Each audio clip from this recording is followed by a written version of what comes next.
तमुजीले धम्किन they सिधै काट्दिन्छु तँलाई मैले खुकुरीले ए सन्किन दे मलाई सन्किन दे मुजी मसँग यहाँ जन्किन रे दाइहरूलाई तमुजीले धम्किन दे सिधै काट्दिन्छु तँलाई मैले खुकुरीले साइको छु म ए केटाहरू त्यस्तै तब भने छ्यापमा सामान तँ बेच्दै केटाहरू जन्किन्छ जाला तेरो सातो मुजी भाइ दाइहरूसँग बढी नबोल जाछु मुजी ए काट्दिन्छु खुकुरी निकालेर हत्याएको छ ब्यागमा मुजी तँलाई हानिदिन्छु बारिदिन्छु नग म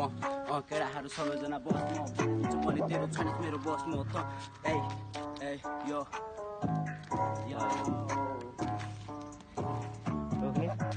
पारा हाम्रो दामी दामी दामी केटाहरू जहिले पनि हामी बस्छौँ खानी सबै उडाउँछ शिवको भक्त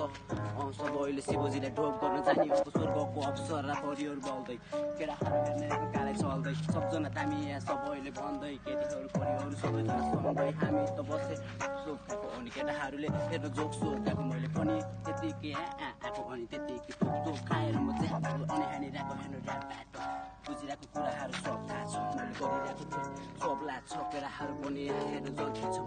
सन्किन दे त्यसलाई सन्किन दे मुजी मसँग यहाँ जन्किन रे दाइहरूलाई तमुजीले धम्किन दे सिधै काट्दिन्छु तँलाई मैले खुकुरीले यो